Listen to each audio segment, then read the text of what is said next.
काय नाही, मी आज दिवसभर हसतो. माझ्या तोंडावर एक हास्य आहे. कारण महाराजांसाठी एक पहिली राजकीय केस माझ्यावर जर झाली असेल, तर मला खूप आनंद झाला त्याचा.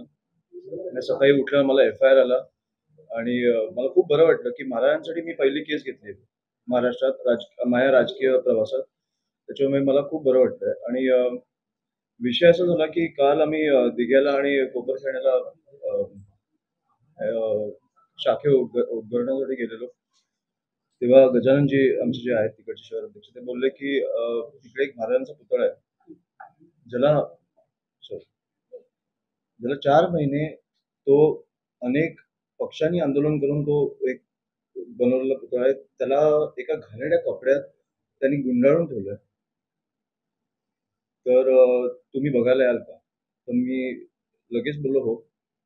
तर आमचं डिस्कशन होतानाच आमचं झालं, की गजाननजी बोलले, की आपण बोलताना मला वाटतं, की आपण 3 दिवसाचं अल्टिमेटम देऊ आणि चौथ्या दिवशी आपणच त्याचं अनिवार्य उद्घाटन करू.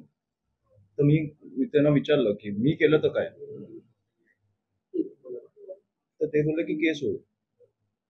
तर मी बोललो, की "महाराजांसाठी केस झाली तर प्रॉब्लेम काय आहे? आजच करून टाकू ना." आपण 4 दिवसाचा अल्टिमेटम दिला, परत पोलीस प्रोटेक्शन वगैरे आजच म्हणजे मला वाटतं, की महाराज असे घाणेरड्या कपड्यात जर गुंडाळून ठेवले, तर आजच करून टाकू. आणि मला वाटतं, की आम्ही ते म्हणजे सगळ्या महाराष्ट्र सैनिकांचं तिकडे जे होते त्यांचं अभिनंदन आणि खूप उत्तम त्यांनी तो कार्यक्रम केला आणि उद्घाटन केलं. त्याच्यामुळे मला काही इश्यू नाही. माझ्या महाराष्ट्र सैनिकांबरोबर मला एफ-आय-आर झाला आणि महाराजांसाठी झाला पहिला. त्याच्यामुळे मला खूप बरं वाटलं. तुमच्या सहकारी पक्ष आता सहकारीच म्हटलं पाहिजे तुमच्या भावांनी तुमची पाठराखण करणारे आदित्यजींचा एक तर खूप खूप त्यांचे धन्यवाद की त्यांनी अशी पोस्ट टाकली. मी आता जस्ट वाचली. मी आता त्यांना भेटायला पण चाललो. पण खूप खूप धन्यवाद त्यांचे आणि त्यांना महाराजांसाठी मला वाटतं की प्रत्येक मराठी माणूस हा पेटून उठतो. त्याच्यात आपण राजकारण बघत नाही. म्हणजे आदित्यजींनी असं तारीफ केली मला खूप आवडलं. का 4 महिने रखडून राहिले याचं नाही मला पण कळलं नाही. पण 4 महिन्यात मला वाटतं की डी-सी-एम असतील किंवा मुख्यमंत्री असतील किंवा पंतप्रधान असतील. तिकडे एअरपोर्टला गेले. एअरपोर्टचं उद्घाटन झालं. मला वाटतं की दहीहंडीला गेले. अनेक पक्षप्रवेशांना गेले. मग महाराजांसाठी तुम्हाला वेळ नाही मिळाली? मला हे कळलंच नाही.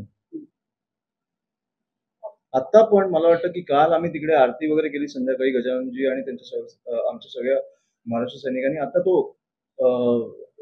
पुतळा मला वाटतं गुंडाळून ठेवलाय परत. आम्ही तो परत ओपन करू. म्हणजे तुमच्या नेत्यांना आणि तुमच्या मंत्र्यांना वेळ मिळत नाही म्हणून तुम्ही हे करून ठेवणार. तिकडे मला वाटतं की तिकडच्या महानगरपालिकेची जबाबदारी आहे ना. ओपन करा ना. मंत्र्यांना वेळ नसेल तर. पालिकेने असं म्हणून असं म्हणतात की इतर कामं जे करण्यासाठी तात्काळ मंत्री किंवा मुख्यमंत्री उपलब्ध होतात तर महाराजांच्या संदर्भात असं का होतं? एअरपोर्ट करण्यासाठी तुम्हाला लगेचच पंतप्रधानांच्या मुख्यमंत्री उपलब्ध होत आहे. पण महाराजांच्या संदर्भात निर्णय का केले जातात? ठाकरेंच्या शिवसेनेकडून सवाल होतो. नाही बरोबर आहे. तो प्रश्न बरोबर आहे. आणि मला वाटतं माझं भाग्य होतं की मला त्या महाराजांच्या पुतळ्याचं अनावरण करायला मिळालं. की माझ्या भाग्यात होतं ते. आणि त्यांचा ऍब्सोल्युटली प्रश्न बरोबर आहे की 4 महिने का रखडून ठेवलं? तुम्हाला वेळ नाहीये, दुसऱ्यांना कोणाला तरी पाठवा. ओपनिंग तर करा. लोकांना तरी दर्शन घेऊ द्या. असं म्हटलं की दादा पुन्हा पुतळा कपड्यात गुंडाळलेला आहे. आता पुतळा नाही गुंडाळलाय त्यांनी. आता त्या अख्ख्या त्या चौकाला हे घातलाय कपडा. तो पण आम्ही काढू. महाराज आहेत ते. शेवटी लोकांच्या दर्शनासाठी त्यांचं हे झालं पाहिजे. कुठेतरी अपमान करतायत. अपमान झालाच आहे 4 महिने. तुम्ही तो कपड्याची परिस्थिती बघितली? मला तर सॉरी पण तुम्ही त्या कपड्यांची परिस्थिती बघितली? धूळ म्हणजे घाणेरड्या परिस्थितीत तो पुतळा ठेवलेला, ते फडकं ठेवलेलं, ते आम्हाला धुताना एवढं बरं वाटत होतं की कुठेतरी काहीतरी आशीर्वाद मिळतील. पोलिसांनी तुम्हाला थांबवलं काही वेळ. आदित्य ठाकरेंनी दादागिरी केली नाही. खरंच दादागिरी पोलिसांनी तिथे तुम्हाला थांबवलं गेलं थोडा वेळ.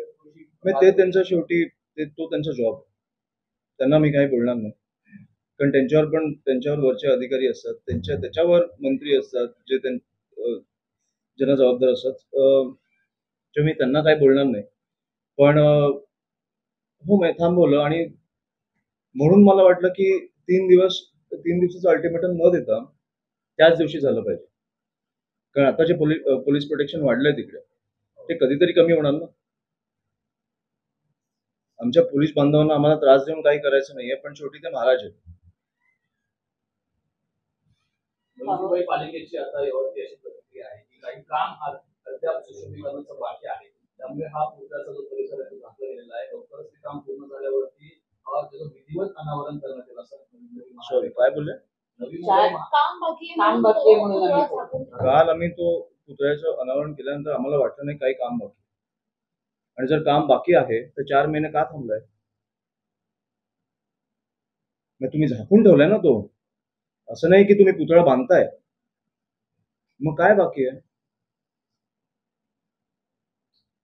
तर त्याच्यामुळे हे उगाच कारण मला वाटतं मी खपवून पण नाही येणार आहे.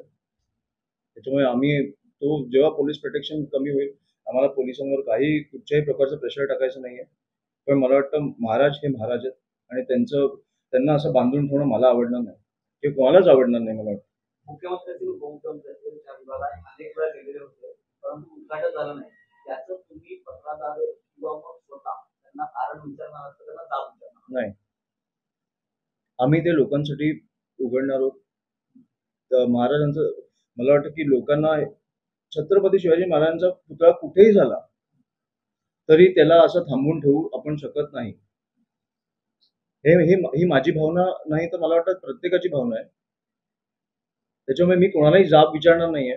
तुम्हाला 4 महिन्यात वेळ नसेल मिळाला तर आम्ही उघडू. प्रॉब्लेम काय आहे? आम्ही क्रेडिट नाही घेतो. आम्ही लोकांसाठी फक्त त्यांना उपलब्ध करतोय की त्या महाराजांच्या पुतळ्याची तुम्हाला दर्शन घेता येईल. जी कलमं लावली आहे त्यानुसार आता कदाचित तुम्हाला कोर्टामध्ये पण हो, जावं लागेल, न्यायाधीशांसमोर उभं राहावं लागेल. जाईल. काही वर्षांपूर्वी मी राजसाहेबांच्या घरात वाढलोय. त्याच्यामुळे या गोष्टी मला माहिती आहेत काय असतात. राजसाहेबांची काय प्रतिक्रिया होती काय काय नाही, हसले फक्त. आदित्य ठाकरेंची तुम्ही भेट घेणार आहात म्हणताय. पुन्हा एकदा हा सगळा पुतळ्याचा तो सगळा परिसर झाकून ठेवलाय. तुम्ही त्यांना सोबत घेऊन काही आंदोलन किंवा त्या ठिकाणचं जे अनावरण केलेलं आहे ते काढणार नाही, ते तर काढूच नाही. मी आता भेट वेगळ्या विषयासाठी घेतो. त्याच्यामुळे हा विषय नाहीये. मला तर जस्ट कळलं की त्यांनी माझ्यासाठी लिहिलं तर तो विषय पण आम्ही बोलू. पण ह्या विषयासाठी भेट नाही घेतली. अमितजी, एकीकडे जसं तुम्ही म्हणालात की झाकून ठेवलेला पुतळा तुम्ही अनावरण केला म्हणून तुमच्यावर गुन्हा दाखल केला. त्याच्या आधी देखील अशी अनेक आणि मला वाटतं मंदिरं असतील किंवा काही असेल, मला वाटतं कबूतरखान्यावर पण हायकोर्टाचा निर्णय होता. न्यायालयीन प्रक्रिया असताना होय. पण ते काढलं, मात्र गुन्हा दाखल केला नाही. तुम्हाला वाटतं नाही, की कबुतरांपेक्षा महाराजांवर माझ्यावर केस झाली तर मला आवडतं. गेल्या एक थोडासा वेगळा प्रश्न. गेल्या वेळेला मुंबई महानगरपालिकेच्या निवडणुकीमध्ये शिवसेनेकडनं असे बऱ्याच यंग लोकांना संधी देण्यात आली होती. मनसेमधून यावेळेला काय स्थिती आहे? नाही, आमचं काम चालू आहे. अनेक विद्यार्थी सेनेची पण मुलं मुली आहेत ज्यांची इच्छा आहे. मी साहेबांकडे संपूर्ण लिस्ट देणार आहे. त्याच्यामुळे आमचं काम त्याच्यावर चर्चा चालू आहे आणि ते बघू आता कसं होतं. मनसे तसा तरुणांचाच पक्ष मानला जातो, पण तरीही त्यातही तरुणांना संधी यावेळेला मिळेल. नाही, नक्कीच मिळणार. आणि त्या प्रकारचं काम पण चालू आहे प्रत्येक विभागात. दोन्ही पक्षांमध्ये